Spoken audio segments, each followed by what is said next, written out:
familiar with the story, right? What happens next? So, meanwhile, the disciples were in trouble far away from land. A strong wind had risen. They were fighting heavy waves. So the disciples are in this boat. It's starting to get windy and wavy. They're kind of in trouble. And at about 3 o'clock in the morning, which is kind of a funny thing, they're rowing all night. It's like 3 o'clock in the morning. Some of you get up at 3 o'clock in the morning. I'm actually closer to that than some of you go to bed at 3 o'clock in the morning. It's like the middle of the night, though. They're in the middle of the night in a storm on a lake. And about 3 o'clock in the morning, Jesus came toward them walking on the water. Now, if you've read the gospel, if you've heard about Jesus, and if maybe in our culture people talk about, oh, when you walk on water, maybe you've heard, this is not like a normal thing, right? But, I don't know if anyone ever tried to walk on water, you're just going to swim. You go right in. And so, Jesus walking on the water, when the disciples saw him walking on water, they're terrified and they're fearing the crowd off. It's a ghost. Because, again, this isn't normal. It's kind of strange. And Jesus speaks to him and says, don't be afraid, take courage, I'm here. And Peter goes, hey, it's really you. Have me come out there too.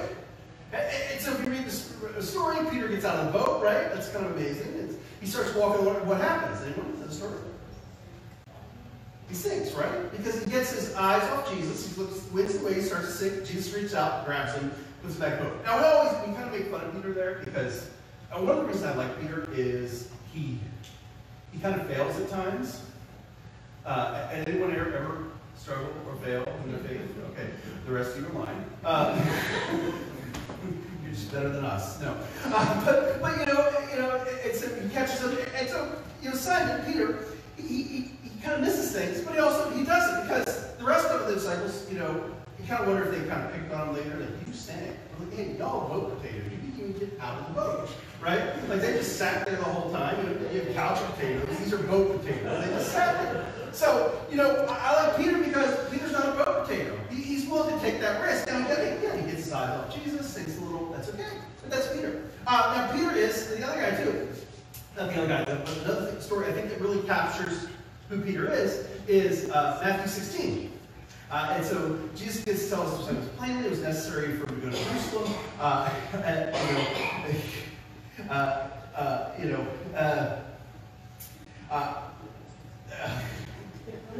didn't clip the whole scripture here. It's an awkward moment. But in Matthew 16, Jesus, he's talking, Peter, and he goes, who do you say I am? Or who people say I am? He asks Peter, who do you say I am? And what does he say? Great proclamation of faith, right? He says what? I can't hear with masks on. You all sound like Charlie Brown voices to me. But I'll assume that you probably said the answer was, you are the Christ, you are the Messiah, the Son of the living God. And so there's this great profession of faith, right? And so, Jesus says, upon this rock I will build my church. And so, Peter's probably feeling pretty good. Right after that, Matthew 16, a little further on, he tells them, Jesus began to tell his disciples plainly that it was necessary for him to go to Jerusalem. They would suffer many terrible things at the hands of the elders, leading priests, the teachers would result, and be killed on the third day he would raise the dead. But here's the thing. Peter took him aside and began to reprimand him for saying such things. Heaven forbid, Lord, this will never happen to you. And Jesus turned to Peter and says, get away from me, Satan. You're a dangerous trap to me. You're seeing things merely from a human point of view, not God's. And so Peter, on the one hand, hey, we're going to build my church. And that's why when we tell jokes, and it's always, people get up to heaven, and they're standing before St. Peter, and he's got the keys. That's kind of where we get that joke. I don't think that's really how heaven works out. I know that's how movies kind of work it out, but again, that's not what, I don't think that's how the picture of the Bible has. And so, he goes from, you are Christ, the Son of the living God, to, Jesus calling him Satan. Like, kind of, hopefully in a day you don't go from one to the other extreme. But, this is Peter. Now, and Peter, he has his ups and downs, but ultimately Peter becomes this leader in the early church because he was with Jesus, right? And you see all these cool things he does. I can tell you all these stories about Peter because you should read the Bible. They're in there. And, it says he's an apostle. And now, when I say apostle, now this isn't one of those modern debates, like what an apostle is, what an apostle was. There are people now who we might call apostolic. that they have great authority, they go out, they do things. A lot of times we think of missionaries in that way, people who kind of go where nothing. But this is like capital A apostle, which, it's kind of a distinction we make. These are the early church founders. And so Peter is the guy, right? Like, he's one of the founders of the early church. There's Peter. There's this guy named Paul who wrote some letters too. Anyone? We've read a few of those as we read the Bible. Okay, there's a couple of you who've read these letters. That's good. I'm not totally wasting my time here. And so, he's an apostle. And he says, I am writing to God's chosen people who are living as foreigners in the provinces of Pontus, Galatia, Cappadocia, Asia, and Bithynia. Now, most of you just zoned right out when we said those regions, right? Because we're like, I don't know, we'll get back to that maybe. It says, but God's chosen people.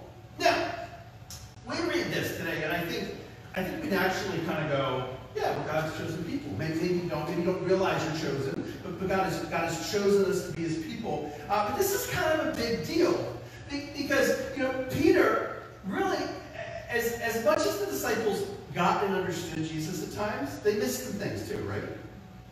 And so Peter, an interesting story in Acts 10. There's this other story. This is Peter after Jesus has risen from the dead. Jesus reinstated him as an apostle because Peter had some struggles there. He denied Jesus 3 times. If you read the story, Jesus reinstates him 3 times. He gives him this task to go. But Peter doesn't get it sometimes. And so Peter's still kind of missing some things. In Acts 10, it says this. In Caesarea there lived a Roman officer named Cornelius. Did anyone else when hear the word Cornelius, like, think of like Planet of the Apes? I'm sorry, I think of like Rudolph? I think Rudolph? Cornelius. Now I'm going to think that too, which is probably better than Planet of the Apes. Welcome into my strange mind. It's funny how, like, you read somebody's name in the Bible and it's like, or anywhere in literature, you see them in a movie, and it like reminds you of someone in real life, and then you kind of have feelings about that person based on, But Cornelius was not an ape. Maybe, Peter would have thought that at the time. But Roman officer named Cornelius, Yukon Cornelius, was silver. Gold. Some of you get that, some of you need to watch my cartoons. In Caesarea, there lived a Roman officer named Cornelius, who was captain of the Italian regiment. He was a devout, God-fearing man, as everyone in his household. He gave generous support, great regular God. And so, he was what they call a God-fearer. He was a godly person, not quite fully Jewish, though. And the big thing with that would be things like circumcision, which, is not a big debate in the church today. Most of us aren't like, we talk about, when you come to Christ, you give your life to Him, and we're not immediately circumcised. We don't do that anymore. But that would be like really awkward altar calls. But it was kind of a big deal, and so a lot of people would hold off from fully becoming Jewish. They'd kind of be like, they'd be God-fearers. And so Cornelius, godly dude, and he was a centurion, so he's kind of up there in the military rankings and everything. It says he gave generously, he prayed regularly. It says one afternoon about 3 o'clock, he had a vision in which he saw an angel of God come toward him. Cornelius, angel said, Cornelius stared at him in terror. What is it? Now, again, every time you see the Bible, those of us who grew up in the 80s, touched by an angel is usually how we kind of picture angels showing up, right? I forget that lady's name, so people know. Yep. And kind of it's always this beautiful thing, right? But in the Bible, when they show us, people are scared. And Cornelius, he's like big, tough military guy. People under him, he's, he's like, terrified. And it says, your prayers and gifts of work received by God as an offering. Now send some men to Joppa, summon a man named Simon Peter. His thing was Simon Tanner, who lives near the seashore and sells seashells. That's anyway. Anyway, so, angel's gone. Cornelius, he calls some people. And so they're nearing town. The Devout he's hungry. They say Peter's hungry, and he's chilling up on the roof, if you read the story. Now, we kind of think that's weird, right? Anyone here go hang out on the roof when they're... Anyone? No, most of you like a 2-story house. You're probably not doing it. A 2-story house. This is like a place you would hang out in those days. It's cool. Now, we didn't for a long time have what's called air conditioning because, with the tornado damage, we didn't have electricity. And so you don't want to hang out in the house because you find out how hot it gets, right? Like it's like 10 degrees hotter, except in the winter where it's probably 10 degrees cold. No, but it gets warm outside. And so, yesterday we were sitting outside because, we still don't have, electric in one of the houses. And so we're sitting outside, and it's like nice, cool breeze by the lake and everything. It's cooling down. So I was sitting there yesterday waiting for my Chick-fil-A and a nice, cool breeze. That's kind of how I picture, Peter. Peter's waiting for Chick-fil-A. He's on top of the roof. I've had friends who hang out on the roof. I had a rental property, one of my dad's friends. And a friend of mine rented it, and I go over there to fix something, and I'm like, I end up on the roof, and I'm like, why do you have chairs up here? And they're all hanging out on the roof. Not a good idea for asphalt shingles, I'm just saying. But they had a roof, and they left the chair up by the chimney, which was like really odd looking as you drove by. But most of us don't hang out on the roof, but it would be like this cool place. So he's chilling up there. And so as he's kind of waiting for lunch, he's waiting for the Chick-fil-A to come, he falls into a trance. He says he saw the sky open, something like a large sheep was let down by its four corners, and the sheep were all sorts of animals, reptiles, and birds. It's kind of an odd thing for us. I think we wouldn't picture the animals like pre-processed. So, maybe we picture like Whoppers, bacon sandwiches, scrapple, because, most of us in America, we don't like to think of like where our food comes from. People are like, I hunt, a lot of you know that. I enjoy being in the woods. I enjoy eating what I find in the woods. But most of us, we think grocery store, but anyway. So it's that kind of thing. And so the boy says, get up, Peter, kill and eat them. And Peter's like, no, Lord, I've never eaten anything that our Jewish laws have declared impure or unclean. So there are rules about what you eat. Now this is not back when Jesus was here. This is after. So Peter is still he's got these dietary restrictions, and says, don't call something unclean God unclean. And so this kind of happens. Peter's like, what could this mean? And then about that time, the men from Cornelius' house come. And we make the connection that Peter before, because he's Jewish, wouldn't have gone and hung out with Cornelius, right? Because he's kind of unclean, and so he goes, he shows up at Cornelius' house. You can read the whole story, and then at the end he says this to them: so it's against our law for a Jewish man to enter a Gentile home like this or associate with you. But God has shown me that I should no longer think of anyone as impure or unclean. So I came without objection as soon as I said for. Now tell me where I sent you. And it sounds like this crazy story because to us, most of us are probably not of a Jewish background, right? Most of us are what would be Gentiles. It was the big separation. God carved out a people for himself, the Jewish people. That's the people through which the Messiah, Jesus, comes. And there's all kinds of things he teaches us through that, about why there's this nation. But now, the cool thing is, in Jesus, we all get to be a part of the thing, right? We all get to be a part of God's people.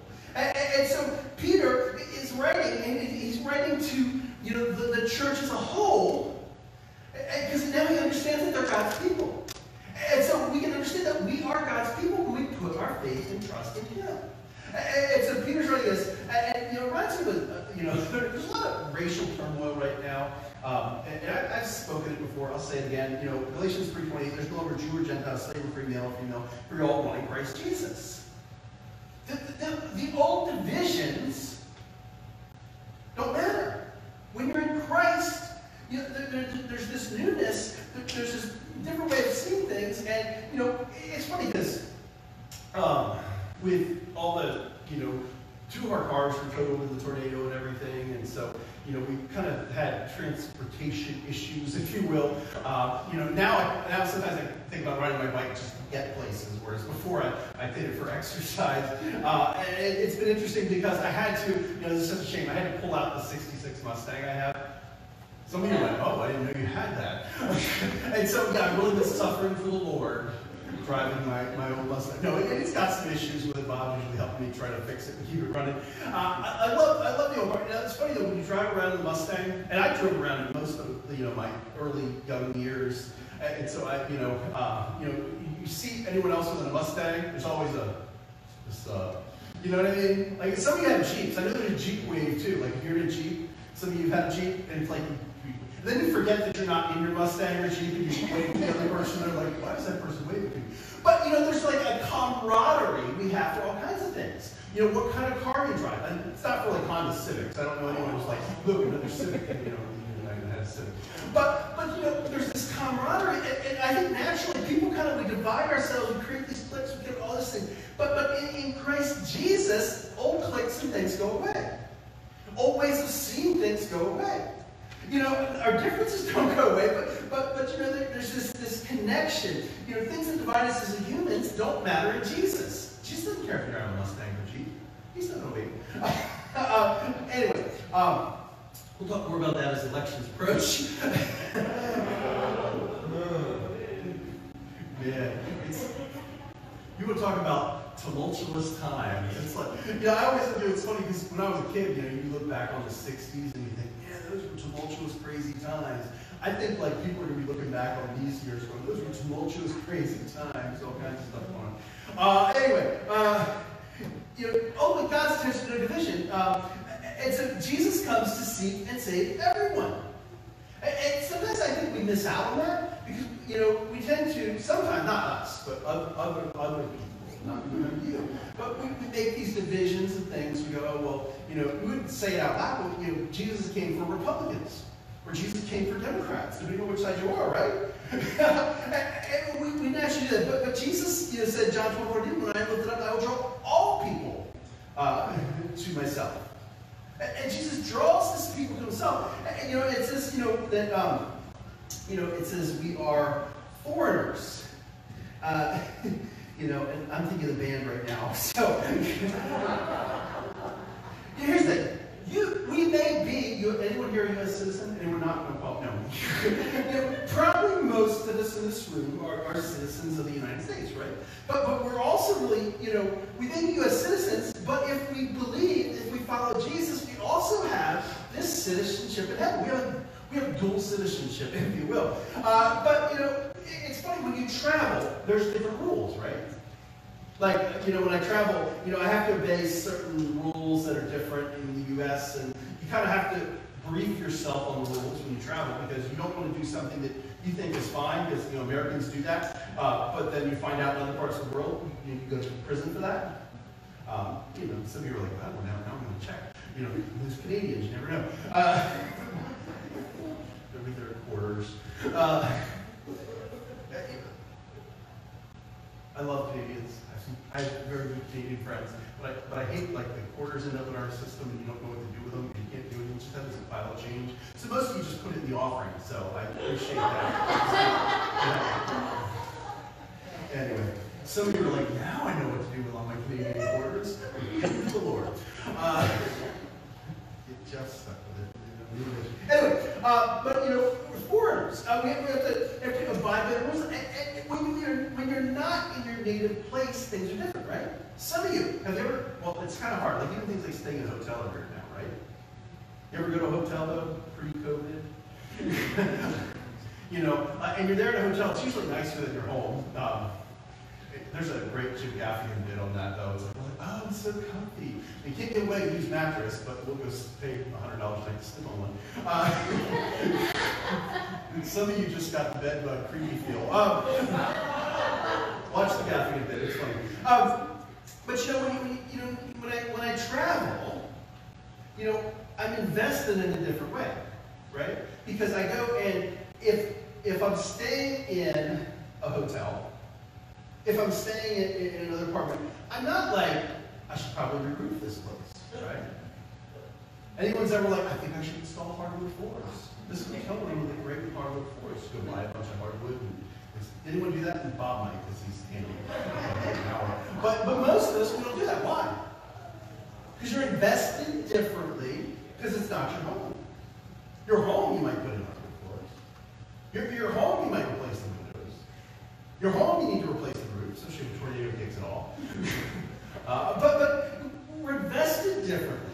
And so when in this world, you know, we live differently. You notice there's a tent in the middle of the houses, right? There's a lot of symbolism. I do the graphics usually, and I think of all these symbolisms. Some of you probably look at the thing and don't ever look at it again. But we're temporary here. This is not our home. And so we invest ourselves differently. It doesn't mean we're not active in the world. It doesn't mean we're not going to vote in the upcoming election. It doesn't mean we give the, but we live differently because our identity is not in, I love America, don't get me wrong. But my identity is not in I'm an American. My identity is in I'm a believer. I've told you before, we often were watching TV and we look at things and people act differently than I would ask my children to act. And so we kind of had this shortened thing we developed over the years. We just go, not my values, not our values. Because you can't watch television very long before somebody acts or reacts in a way that is not what I want my children to do, right? Not in a way that I want to act. Now, I'm not saying you can't watch any TV or anything, but it's not my values. It's not our values. And when we're living in the world as believers and followers of Jesus, there's times when what we see around us is not our values. It's not the way we're called to live. That doesn't mean we jump up and yell "Turn on," with people. But we live differently, right? It says God the Father knew you and chose you long ago, and His Spirit made you holy. As a result, you obeyed Him and been cleansed by the blood of Jesus Christ. May God give you more and more grace and peace. God the Father. If we're children of God, we should look like Him. Somebody posted a picture of Chelsea and I goofing around at the wedding. It wasn't really angry. One of you thought I looked like Jason Statham in his character. So, we get confused all the time. People are often like, "Are you a movie star?" And I'm like, no. Some of you are like Googling that person right now to figure out who they are. I have to Google them. I'm like, who is that? Name sounds familiar. It's funny because somebody commented who's actually they're a friend of mine on Facebook, but they're like a Christmas tree customer. And they're like, kind of said something, I forget how they said it, but there's like, your father, no denying your father. Because apparently, to them, I really look like my dad. Some of you know my dad. Do I look like my dad a little? Mm-hmm. Yeah, if you ever saw pictures of my grandfather, it's uncanny sometimes. Because I can't help it, right? And so my kids, my daughter can unlock my iPhone. I'm just saying, she looks at me in the facial recognition. Because your kids naturally look like you, right? I mean, sometimes genetics are a funny thing. Sometimes they don't. But then, sometimes, we found this picture of, some great-great-grandmother or something, and it's, black and white. It looks like my sister went down to the beach and went to one of those places where you get the old-time photos. I'm like, that is weird. Okay, because there's genetics. You look like your relatives. So, again, it does some funny things sometimes, but we naturally look like who we are. And so if God's our Father, if we believe, we put our faith and trust in Him, that we begin to look like Him. That means, there's new birth, it's a new citizenship, and we're called to live in this different way. It says, He chose you. Now, some of you played sports and, did well. Some of you were in gym class and never chosen on dodgeball. You ever been on that, not even chosen, I feel bad. And the rest, you just have the rest of the kids. Some of us are more athletic than others. Maybe you were picked last for everything your whole life. But here's the thing, God picked you. God's chosen us. So even if you feel like the world doesn't love you, even if you feel like, nobody likes me, it doesn't matter. If you're chosen last for dodgeball your whole life, God chooses you. And that's a bigger thing than anything. And so God chooses us because Jesus comes to seek and save the lost. And He comes for us. We're chosen. It says God, and here's the thing, God doesn't pick the prettiest, smartest, strongest, right? Some of you are like, I know, because I'm not those. But some of you are like, I am those. But here's the 1 Corinthians 1:26. Remember, dear brothers and sisters, that few of you were wise in the world's eyes or powerful or wealthy when God called you. Instead, God chose the things the world considers foolish in order to shame those who think they're wise. God chose things that are powerless to shame those who are powerful. God chose things despised by the world, things counted as nothing at all, and used them to bring to nothing what the world considers important. As a result, no one can ever boast in the presence of God. So it doesn't matter. It's not like God chose you because you're good. Because they could pick a dodgeball team, who do you pick? Well, some people pick their friends first. But if you want to win in dodgeball, you pick people that, you think can dodge a ball. People who can throw a ball. If you can dodge a wrench, you can dodge a ball.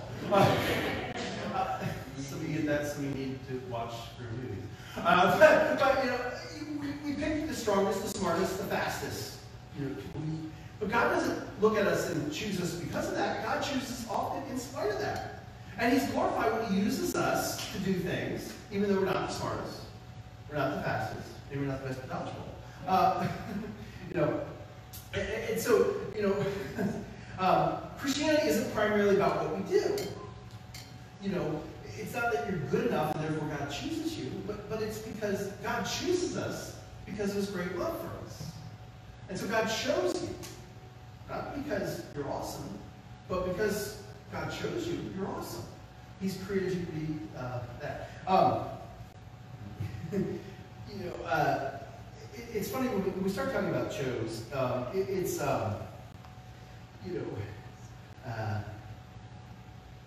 leave that discussion for it says we were cleansed by His blood. ESV says the sprinkling of His blood, which is actually kind of hard to understand. But it's this image of, the altar, we'd sprinkle blood on the altar and different things. That's the image here. We're chosen because of His sacrifice for us. Today, in a little bit, we're going to celebrate communion. And we celebrate, among other things, and I'll leave that for David to talk about. But,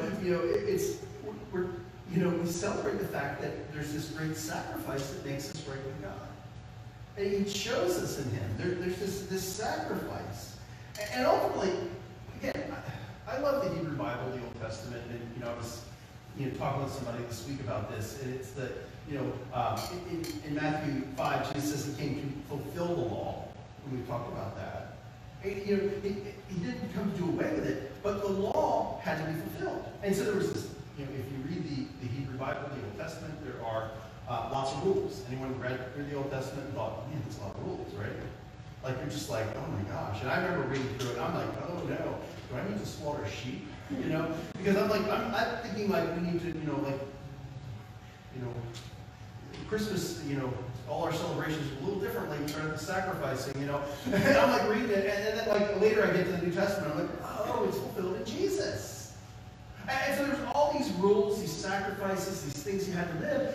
And Jesus comes and He doesn't get rid of those, but He fulfills them. And it's through Christ then that we're made right with God. And so, Jesus comes to fulfill the law. And then we're made holy. Now, when we think holy, I mean, maybe you think jeans. I'm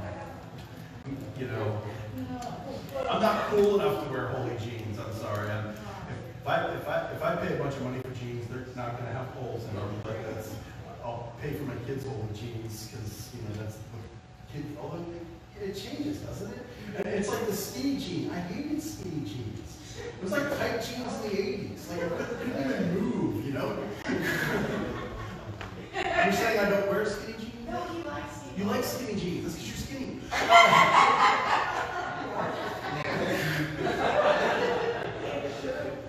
It's like, and all the jeans are cyclical too. Like now mom jeans are back and you're starting to see some baggier. But anyway, what did that have to do?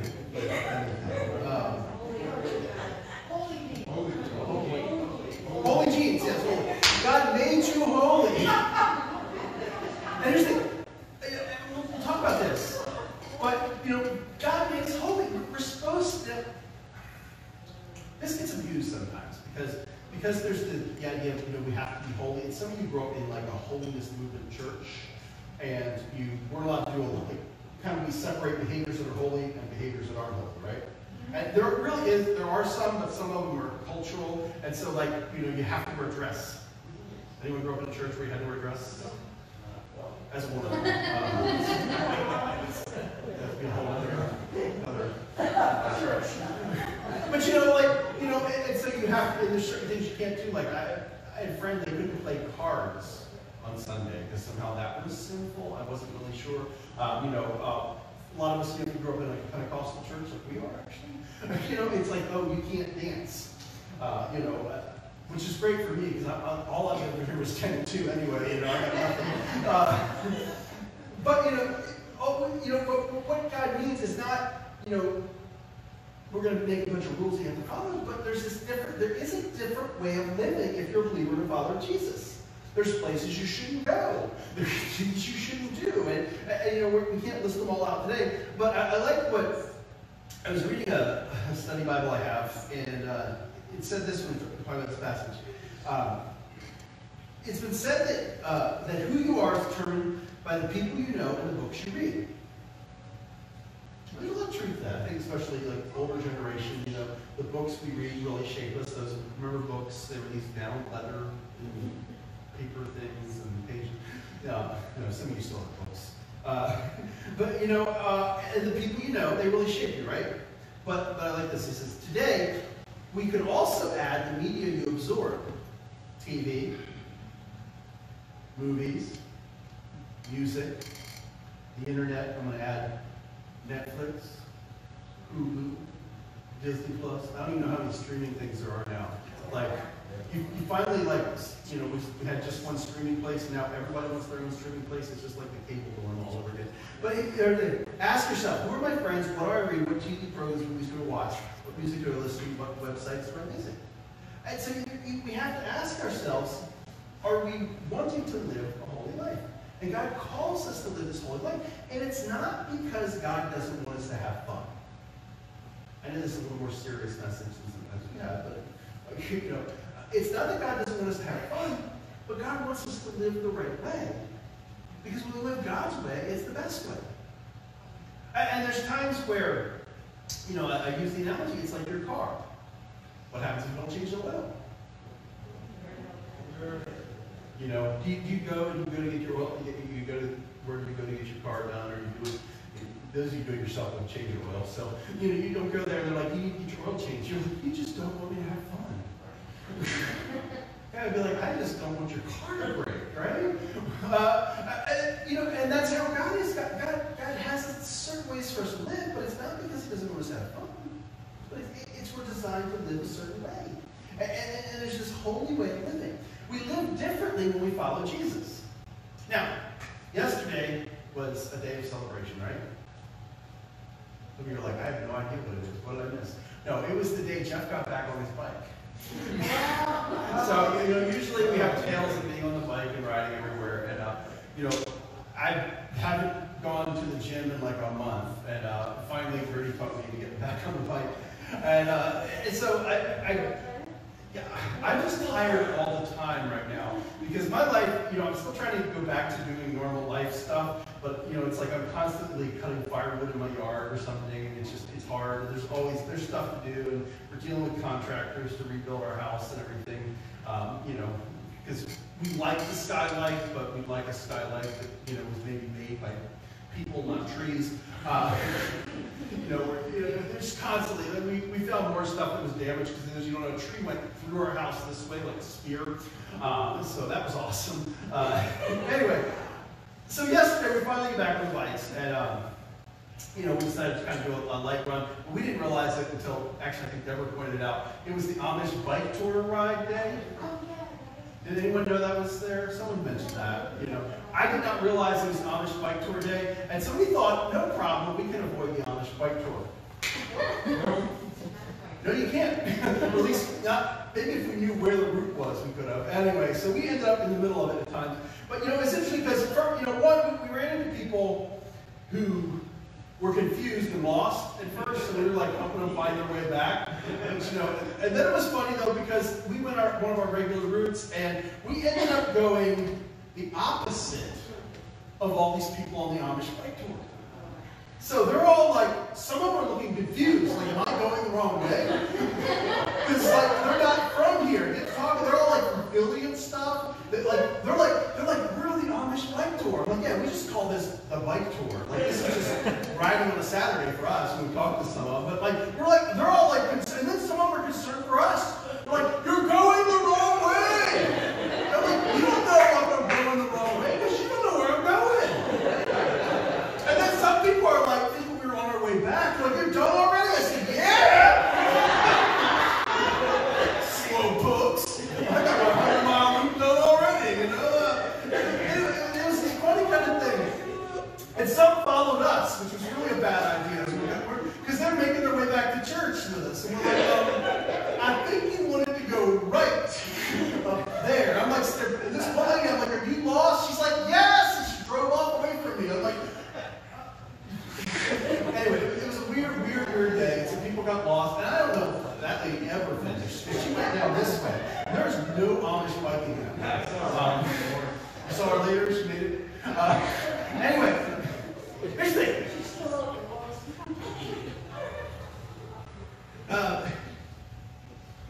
Life is kind of like an Amish bike tour. And the rest of the world may be going one way, thinking they got this plan, but we were going our way. Now, we make this spiritual now. You're not sinful if you want to leave Amish bike tour. But they're going the way they have planned, the thing they think is best. But we know, the analogy is, if we're following Christ, we know where we're going. They're trying to tell us to turn around. They're confused. They're thinking, we're going the wrong way, but we're not. We're going the right way. And sometimes in the world, it's that way. When you're following Christ, people are going to think you're going the wrong way.